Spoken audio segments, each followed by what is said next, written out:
In this video, we're talking about the #1 bottleneck killing automation projects, and it's not what you think. Because in the industry, I see a major problem right now. Everyone is overly obsessed with the tools, whether it's NAN, Make.com, any of the other automation tools are out there, and they're hyper focused on getting that right. But it's actually not the limiting factor at all. And in fact, those tools will probably be completely irrelevant within 1 to 4 years' time, depending on how quickly these cycles will focus, because AI is going to take care of all of that. We probably won't even need APIs anymore. So you don't even need to learn API documentation. Just look at ChatGPT agents or Perplexity's Comet browser. You can see that the APIs are no longer going to be needed at some point in time in future. So there's actually a major bottleneck that people don't realize that is happening. And in this video, we're going to discuss all of that. Plus, I'm going to give you a framework to get out of that trap in order to ensure that you have the skills required, successful long-term in this industry well into the future. So the future of automation skills, because the current focus on automation is NAN, Airtable formulas, webhook configurations, APIs, but within 12 to 24 months, that's going to disappear. So the technical automation skills will still be valuable in some sense, but it won't be a determining factor as to whether you're successful or not.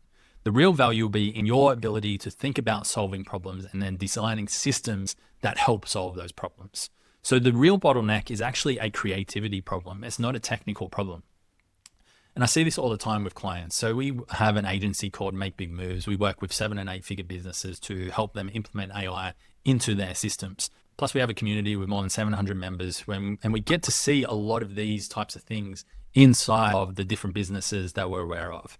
And it happens time and time again where a client will sign up and they'll have very vague requests of what they're actually looking for. And when I ask them to walk through their current process step by step, they can't really do it. And when I ask them to explain what their ideal outcome looks like, they give very generic answers. So the unclear requirements, it leads to ineffective automations. And if you just look around at most of the automation projects that are out there, they don't really solve the biggest business challenges that are out there. And if they do solve them, they solve them worse than what a piece of software could solve them for. However, because it's built and you can see behind the scenes of this NAN template, then it actually looks very impressive to the untrained eye, where it's actually not. So we want to make sure that our requirements are very clear and we want to create effective solutions. But the solutions should not be an NAN automation template. Like, I don't consider a single template an actual solution to any type of problem. What we're actually doing is we're looking to build a system. We need to think about every single project as a system that is able to be scaled up. So how do we do that? The automation success cycle, which is we identify bottlenecks. We all understand that. We recognize which areas are hindering the growth. Next, we want to develop solutions. We all understand that too. And typically the solutions that get built are not really thinking on a much deeper level. Next, we want to implement that automation. We want to analyze the results and refine those strategies. All the things that we should be doing. But the other part of systems thinking is really ensuring that we are building something that is easy for people to use. So a big part of the clients that we work with is they typically have teams that we need to help train into these systems. So if you were to train somebody to use an NAN automation and to go into that automation to update the new AI models, it's probably not going to get used. Anything that is too hard for your normal everyday person to use, they're not actually going to be using at all. However, if we build a proper automation system with maybe like an Airtable base with some interfaces where the only thing that we need to train the people on are the actual interfaces themselves, and we give them the ability to change the prompts from inside of that system, we give them the ability to change the AI model inside that system, that's how we get much larger compliance with these systems that allow them to be scaled up and used across every single team member within that organization. If we're not giving them that control, they're just never going to use it. So when it comes to the automation success cycle, we want to be continually going through this process and also looking at how we can build better systems, which means learning how to integrate databases and how to structure databases in a better way, including how to have the triggers for people at the right places, including also documentation on how to use it, on what errors could occur, why they occur, those types of things. And the hard part of this is actually developing that muscle in order to think about systems. So systems is really just having a broad understanding of the entire environment of the business that you're working with, the people in that business, and then the problem you're solving. And ultimately, I think systems thinking comes from just having experience in business and understanding it over a long period of time. But that's not really that useful for most people to just sit there and say, hey, in 10 years, you'll be able to think of systems.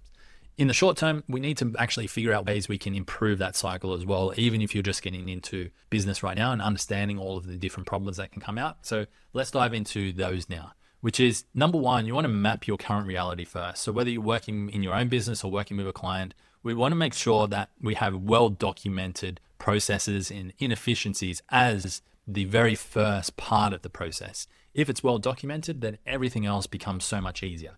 If it's not documented, then you can simply just get the person who's doing that workflow, or the person, the builder, the business owner, or yourself. You can just simply get them to record a screen share of everything they're doing, the decisions that they're making, the reasons why they do certain things a certain way. And then that gives us a really good starting point. From there, we want to set specific and measurable goals for the improvement. So that also includes like what else can be done in order to improve this, because a lot of workflows that we see in businesses, most of them only do the bare minimum to what is possible in order to get the result. But we now have the opportunity to take that bare minimum, and with virtually no extra costs, maybe a couple of dollars in automation and in AI credits, we can take their current systems and 10x them in terms of quality. So an example of this is, for us internally, we focus purely on YouTube. So from YouTube, we would typically just do all of your normal stuff, which is description, your thumbnail, put them in playlists, do an end screen, maybe put a couple of promotions up on social media. But now we can, with very little effort, we can actually add into that automation to then generate a blog post that automatically gets uploaded into WordPress. We can then generate 10 authority posts based on viral templates that we have. We can then also create promotional images and posts that can be used on different social platforms that are platform specific, because we can repurpose the same post for all of the different platforms based on what's working right now for them. So that requires maybe an extra hour or two build time, but it allows us to 10x the quality of what we're actually outputting into the real world. We can then determine any obstacles preventing the goal achievement that we want. We can plan out the automated responses to specific events. We can address potential errors and exceptions and ensure the system adapts to future growth. So these are all the things that we want to do when we're actually thinking about systems. So this is the framework that we want to follow when it comes to building systems. Number one, document. Number two, be specific. Number three, determine obstacles. Number four, plan responses. Number five, address potential errors and exceptions. Number six, ensure the system adapts to future growth. What I mean by that specifically when it comes to AI is we want to make sure that it's super easy for us to implement new AI models and new AI image models into the system itself. So once we do this, then we have a competitive advantage, because once we build a system once, then sure, we're going to iterate on it and improve it. But we then begin to understand that how easy it can be in order to have that competitive advantage. And with AI moving so fast, we want to make sure that we have the ability to always be at the top of our game. So if you understand systems, then you live up here in the transformational automation, because AI is going to take care of all the technical skills 100%. It's going to probably take care of a lot of the problem solving. It's probably going to even take care of the solutions component to building these, to finding the solutions for these problems that we come up against. But the transformational automation, understanding systems, that's where all the money is going to flow. It's where all of the money is going to be made. It's where you're going to be safest long term, is understanding systems and how to build every part of the business.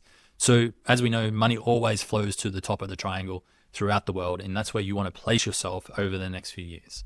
So the number one thing to ask yourself is, what outcome am I really trying to achieve, and what's the simplest system that could deliver it?